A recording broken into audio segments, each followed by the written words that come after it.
네, 지금부터는 전 월간 조선 편집장 조갑재 TV 대표 모시고 관련 이야기 나눠보겠습니다. 어서 오세요. 예, 안녕하세요. 네, 그동안 윤 전 대통령이 전원일치로 파면 될 거다라고 예상을 해오셨는데 그대로 결과가 나왔어요. 예. 헌재 결정을 어떻게 좀 보셨을까요?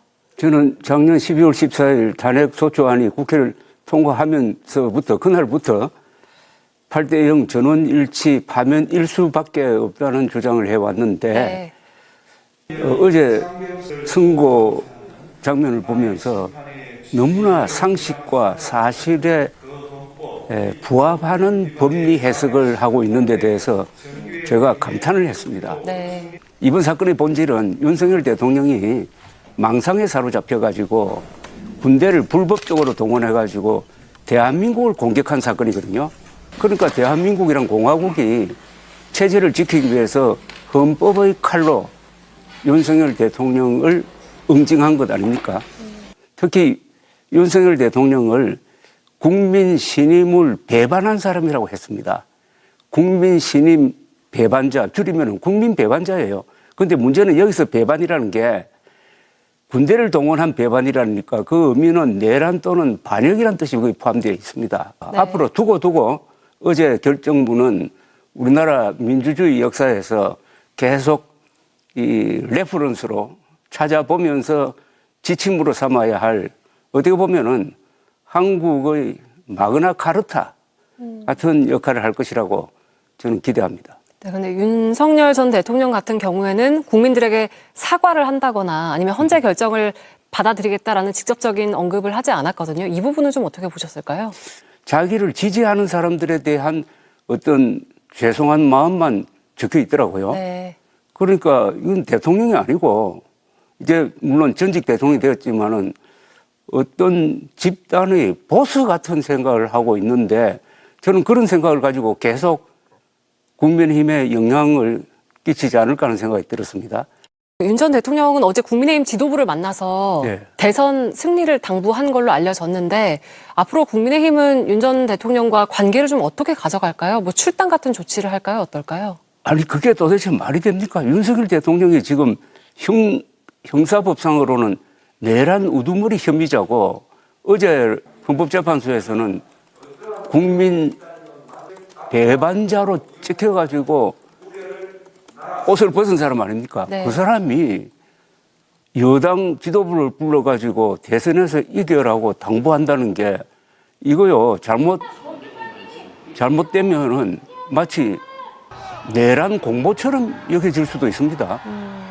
왜 그런 위험한 행동을 하고 왜 거기에 국민의힘 지도부가 응했는지 윤석열 대통령이 군대를 동원해가지고 건국 이후 처음으로 국회와 선관위에 군대를 보냈다는 이 명백한 사실, 그로 인해서 지금 내란 우두머리 혐의로 형사재판을 받고 있다는 사실을 네. 안다면은 윤석열 대통령이나 국민의힘 지도부나 그런 식으로 처신하면 안 되죠. 국법을 어기는 것 아닙니까? 국힘 같은 경우에는 그럼 어떻게 좀 해야 한다고 보실까요? 출당 조치나 이런 것들을 다 해야 한다고 아니 보실까요? 출당 제명 이것은 12월 4일 날 했어야죠. 그러다가 어제 결정적인 선고문이 나왔어요.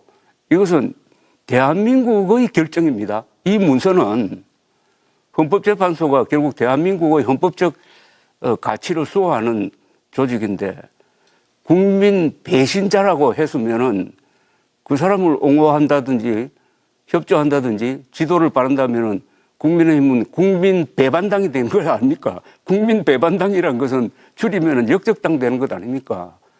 그러니까 왜 이렇게 법을 무시하느냐 이겁니다.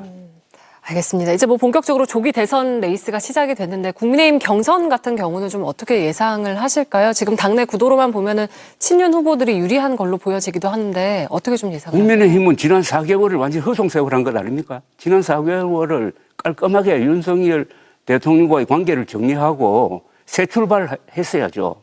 그런데 4개월 동안 윤석열 대통령과 한묶음이 돼버린 것 아닙니까? 그래서 지금 한묶음이 된 채로 낭떠러지로 떨어지느냐 마느냐의 지금 가장자리에 놓여 있는 것 아니겠습니까? 광장 세력과 손을 잡고 해가지고 지금 진퇴양난이 되어 있는데 그래도 공당으로 살려면은 붕당이 아니고 패거리가 아니고 공당으로 살아나려면은 더구나 여당 아닙니까? 끊어야죠. 그런데 지금 현실적으로 국민의힘에서 경선 후보감으로 오르고 있는 사람 중에서 명백하게 반윤석열 노선을 지금 표방하고 있는 사람은 한동훈 전 대표, 그리고 안철수, 유승민 이 정도 아닙니까? 네. 예. 이번 국민의힘 경선을 통해서 친윤으로 갈 거냐, 그래서 국민 배반당이 될 거냐, 아니면은 반윤으로 해가지고 딱 끊고 재생할 거냐 하는 게 이번 국민의힘 경선에서 치열한 노선 투쟁을 통해서 결정되어야 한다고 생각을 합니다. 알겠습니다. 뭐 결론적으로는 보수 진영에서 배출한 대통령이 8년 만에 또 파면되는 이런 비극을 맞게 됐는데 그 가장 큰 이유가 어디에 있다고 좀 보실까요? 법치를 부정해서 계엄군을 불법적으로 동원하고 사실을 부정하고 부정선거 음모론을 퍼뜨리고 한 사람을 어떻게 우리가 보수라고 부를 수 있습니까? 가짜 보수고 보수 참칭자입니다. 그래서 보수적 국민뿐만 아니라 국민 모두가 윤석열 대통령과는 선을 그어야 됩니다. 그게 헌법재판소의 명령 아닙니까? 네, 알겠습니다. 저희가 오늘 말씀은 여기까지 듣도록 하겠습니다. 조갑재 대표와 함께했습니다. 고맙습니다.